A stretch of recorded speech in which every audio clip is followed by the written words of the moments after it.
pantang menyerah. Bagaimana caranya supaya kita tidak menyerah dalam persoalan-persoalan yang kita hadapi? Yang pertama, datang kepada Yesus dan serahkan segala persoalanmu kepada Tuhan. Jujur dan terbukalah kepada Tuhan apa yang sedang terjadi, apa yang sedang kau alami, bagaimana perasaanmu saat ini.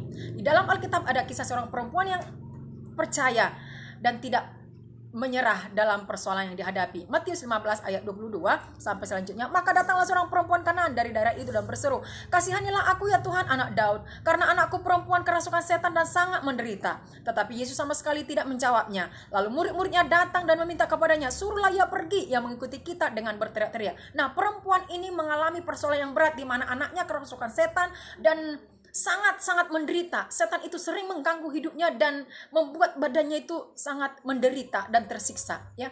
Tetapi ketika dia datang kepada Tuhan Yesus, Yesus tidak langsung menjawab. Ada tantangan yang harus dihadapi lagi. Yesus mencuekinya.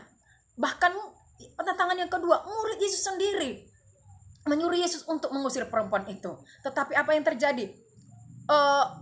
Yesus itu menjawab, bahkan menyepelekan dan menghina, seperti merendahkan perempuan ini, yang menyamakan perempuan ini dengan hal yang hina, gitu ya. Jawab Yesus, "Aku diutus hanya kepada domba-domba yang hilang dari umat Israel." Tapi perempuan itu mendekat dan menyembah dia sambil berkata, "Tuhan, tolonglah aku." Tetapi Yesus menjawab, "Tidak patut mengambil roti yang disediakan bagi anak-anak dan melemparkannya kepada anjing." Perempuan ini disamakan dengan hal yang hina, yaitu anjing, gitu. Tetapi perempuan ini tidak menyerah. Karena apa? Karena dia ingin memperoleh suatu harapan yang dia dambakan selama ini. Nah, jadi yang kedua, ingat dan pegang janji Tuhan. Perkatakan janji Tuhan. Perkatakan kata-kata harapan. Perkatakan kata-kata kemenangan. Yang ketiga, miliki komitmen. Hanya orang yang memiliki komitmen yang bisa bertahan sampai akhir. Orang yang tidak punya komitmen sangat mudah sekali goyah. Sangat mudah sekali jatuh di tengah jalan. Ya.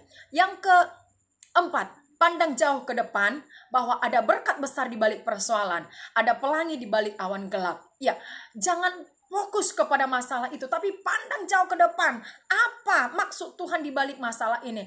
Apa berkat yang harus akan kuterima di balik persoalan ini? Sebab setiap persoalan itu pasti ada maksud yang indah. Ya. Yang kelima, miliki prinsip. Prinsipnya apa? Aku harus menang, aku harus bisa, aku harus kuat, aku harus berhasil.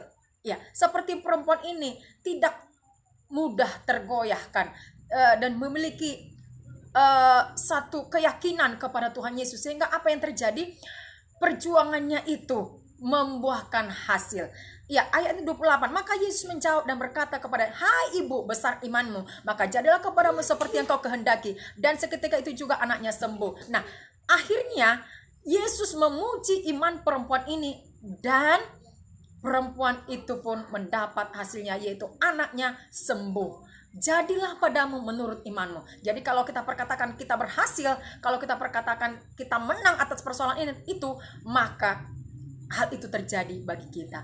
Jadi pegang terus janji Tuhan, bahwa Tuhan yang membela kita, bahwa Tuhan ada bersama kita, bahwa Tuhan punya rencana yang baik bagi kita di balik persoalan, bahwa Tuhan tidak membiarkan kita, bahwa Tuhan tidak pernah meninggalkan kita, bahwa Tuhan akan menolong kita. Miliki prinsip, pantang menyerah, sehingga apapun yang kau hadapi, engkau akan terus menjadi pemenang dan mendapat pujian dari Tuhan. Haleluya.